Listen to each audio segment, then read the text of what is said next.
Welcome to Lifestyle Solopreneur, the community for entrepreneurs who put lifestyle first. Join your host, Flavia Barris, as she interviews successful lifestyle solopreneurs and shares ideas to help you find the perfect balance between lifestyle, business, and self. Flavia is an attorney, marketing expert, and founder of several online academies. She's been featured in major media, including BBC World News, The Wall Street Journal, The New York Post, ESPN Television, and more. Join us for this episode of Lifestyle Solopreneur.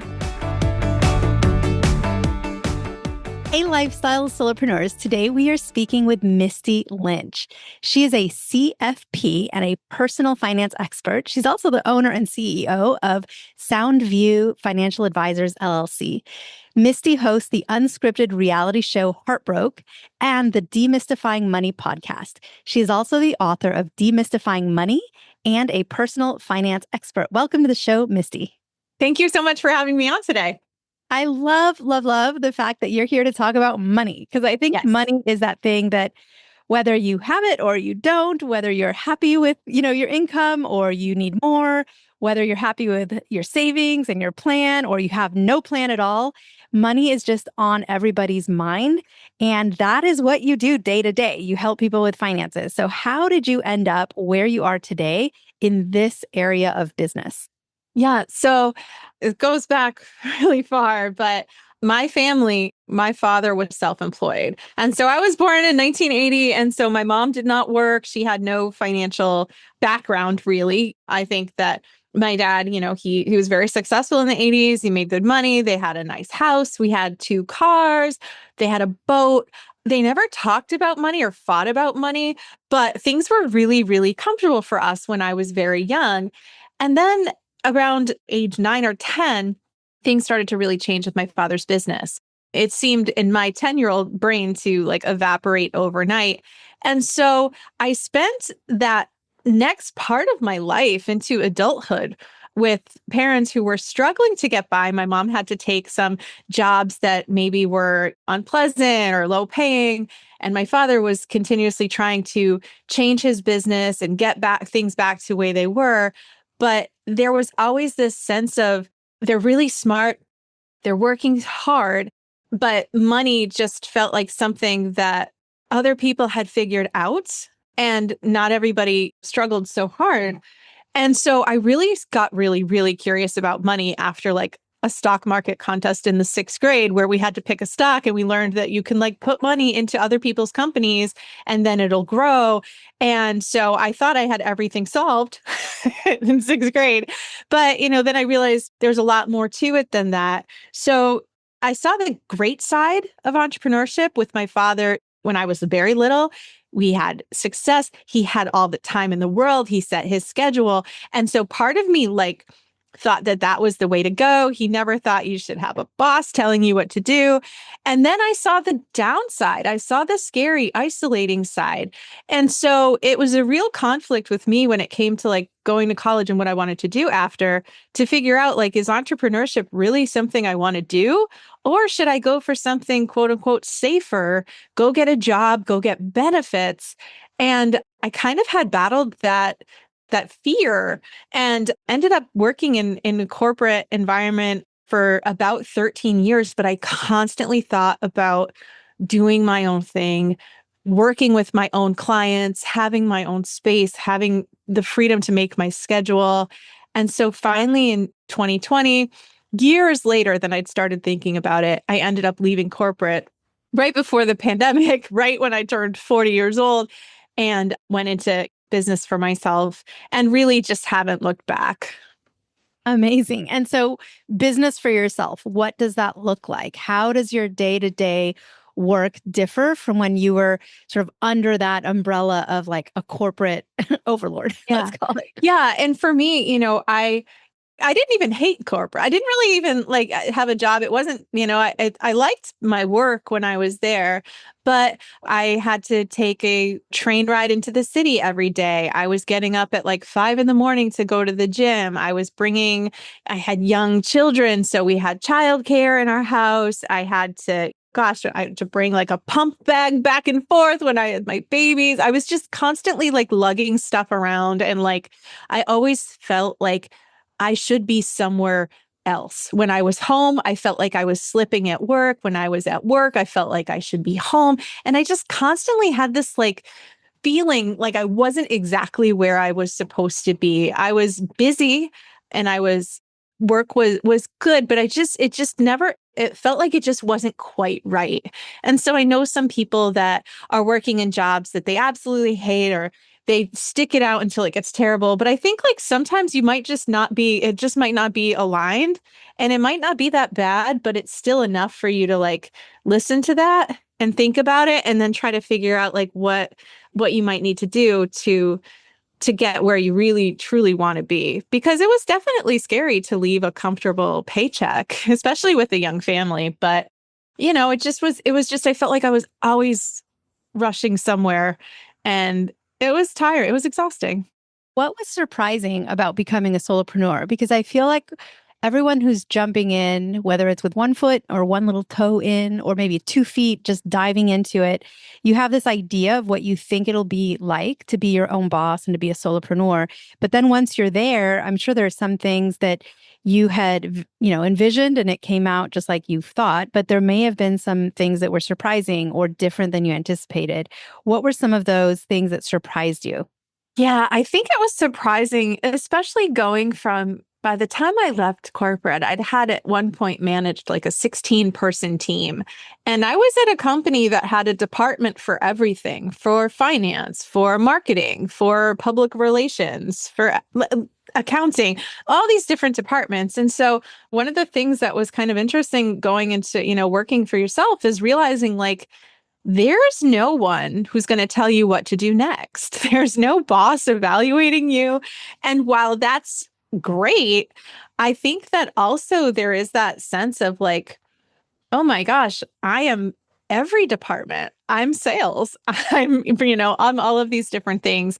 And so really figuring out like how to tap into like what you know, and then figuring out what you need to learn or what systems you need to get or what kind of support you might need was really part of that whole process, because it's a lot different when there's really no other people or no other bigger overarching departments that have a say in what you do, which is great, but it can also be a little intimidating. So I'm aware of 4 things that are big projects that you've worked on or done or businesses you founded. I'm aware of Soundview Financial Advisors, LLC. You have a reality show, HEARTBROKE. There's a podcast, and you've also written a book. Let's take those one at a time, just so that I can learn more about, what you've been up to and what those different facets of your business look like. So first, let's talk about Soundview Financial Advisors, LLC. Is that, I won't even ask what it is. I just want to know from you, how did that come about and what does that business look like today? Yeah. So Soundview Financial Advisors is, it's a firm. We're registered in Massachusetts, and it actually was in existence since 2010. There was a woman who I had known through some networking groups who was looking to retire, but she didn't quite know what was going to happen with her business, which is something that a lot of solopreneurs don't think about. But really, it's up to you as well, not just to think about like the day-to-day in the business, but also like the exit strategy. If you do at some point want to retire, but you've built a valuable business with either products or services or relationships that have value. So I ended up making a deal with her and purchasing her firm 3 years ago so she could retire, but also that her clients that did financial planning and investment work with her had somebody to talk to, because she really felt like she couldn't leave them without figuring out a way to support them. But she was ready to retire herself. So that was something that came up pretty soon after I left corporate and worked at another firm for a little bit, but it was not a perfect fit. I still wanted the control. I wanted to have everything kind of under my control. So it was closer to perfect than corporate, but not quite right. So I ended up buying Soundview Financial Advisors in 2022. And we help people with financial planning needs. I do investment management as well. And it's really kind of the day-to-day business that I come in and have a shingle outside and help my clients. Amazing. Now tell us about this reality show because I love the title. It's HEARTBROKE, but tell me a little bit about how did that show come about and what is it? Yeah. So Heartbroke was a really interesting opportunity that, funny enough, came from like one of my friends when I worked in corporate had seen an Instagram post from a casting call. And it was saying they needed somebody who was like a financial expert, but they also needed maybe a therapist or something like that to work with couples who had conflicting financial views for this reality show. And so my friend Emily, she sent it over to me and was like, I think they're looking for you. And so I ended up just reaching out. Now, this was during COVID. We were not leaving our houses or anything like that. So it was just kind of this random process where I introduced myself to the casting director. And then I ended up having a couple Zoom calls with a few people. And since I was a financial planner, but I also had a life coaching certification that I got in 2020, because most of my clients' money problems are not like about returns or their investments. It's about how they feel and act and think, which has a lot more to do with our brains, really, than the amount of money we have. So I had a certification in that because I thought it would help me ask better questions and understand my clients' actions more. And so they decided to hire me in the one role instead of hiring two people to come out to California, work with 10 different couples for about 3 weeks. And then I went back to Massachusetts and then came back out and met with the couples 6 weeks later to see how much progress they made. And it was a really interesting experience.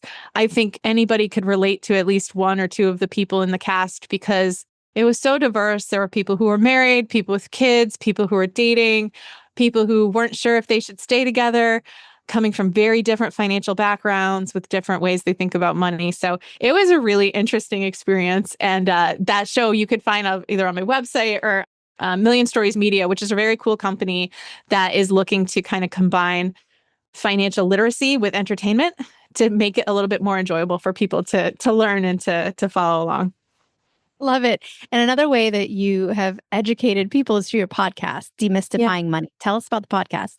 Yeah. So I mentioned before about how you become your own marketing department and public relations. And so being at leaving corporate and trying to get clients and have people learn what I do was really tricky because I couldn't go to networking events. I couldn't go out and shake hands and meet people because that wasn't happening. So what I decided to do was to start a podcast. And I started interviewing other entrepreneurs to ask them about how they, very similar to you, how they help people, what they do, how they decided to get interested in what they were doing, what was on their minds and their clients' minds right now. And so that helped me quickly build a network of other professionals, other small business owners who were in my community that were doing really cool things. And I found that just asking people to have a coffee Zoom date or pick their brain wasn't as appealing as saying, would you like to come on my podcast, and giving them marketing material and pictures and content they could share on their newsletters, because most people who are in business need that. They need exposure and they need, that content really at all times to kind of get in front of their clients and show them what they're doing. And so it was really kind of trading that value. And it really helped me get to know people as well in a tricky environment. And I love people who've written books because I'm a huge, just to give you an example, I own a real estate brokerage. The name of the brokerage is Bookmark Realty. Like, I love books. I like everything about books. Our tagline is your next chapter awaits. And so whenever an entrepreneur has written a book about their expertise, I just think, one, it's not easy. It's not easy to write a book and to have the discipline to put all of your thoughts down on paper. So you wrote Demystifying Money, the book, and I want to know a little bit more about what motivated you to write it, what that process looked like, because there's a lot of people listening who also have a book in their soul that they want to put out there and publish, and what the book has sort of done for you and what you put into that book. Yeah, so I decided to write the book again. It was it was the same year as the show. It'd always been something I wanted to do. Like you, I love books. I feel like I learned, like, my financial literacy did not come from rich uncle or anything like that. I read books. I read every book that I could get my hands on.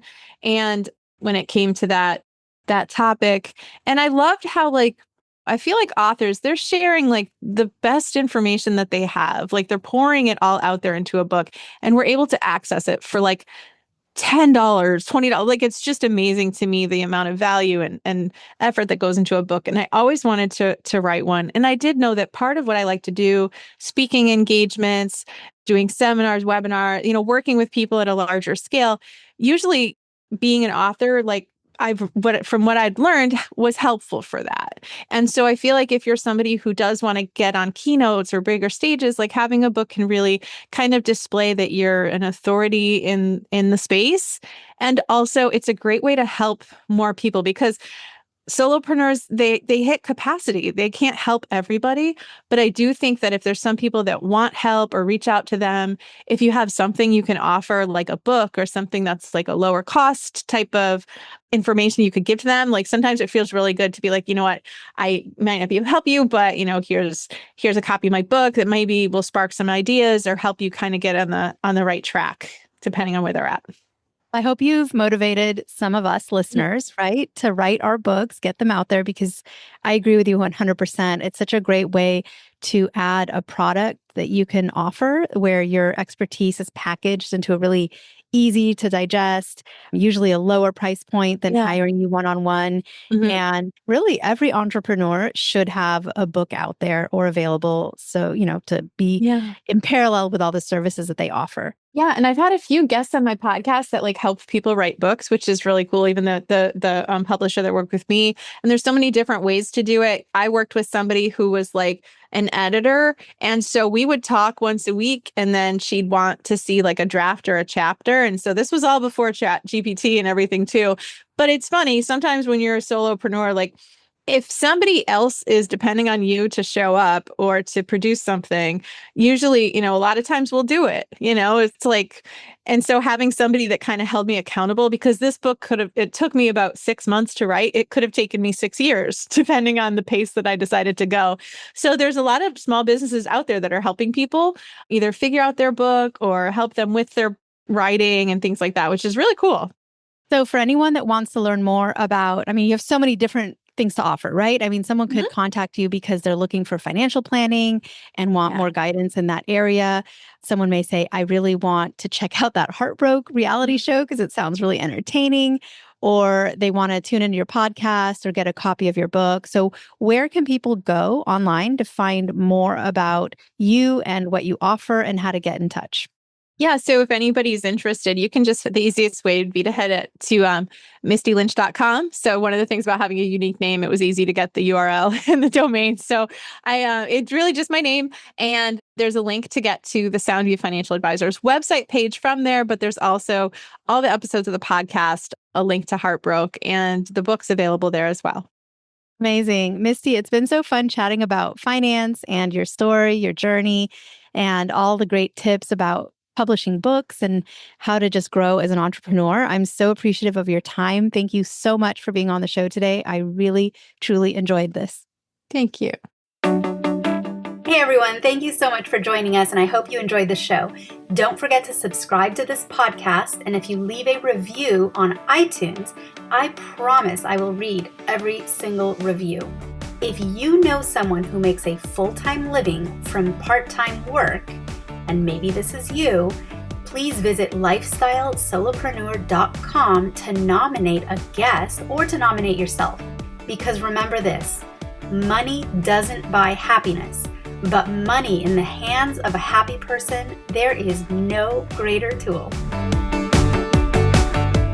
Today's episode was brought to you by the Get Shift Done program. It's a lifestyle-changing online class to help you define your business and lifestyle ambitions, and to set goals in a way you've never experienced before. This class will 10x your daily productivity with methods that will blow your mind. And if you use a coupon code podcast, the class tuition is 99% off. Visit GetShiftDone.com to enroll today.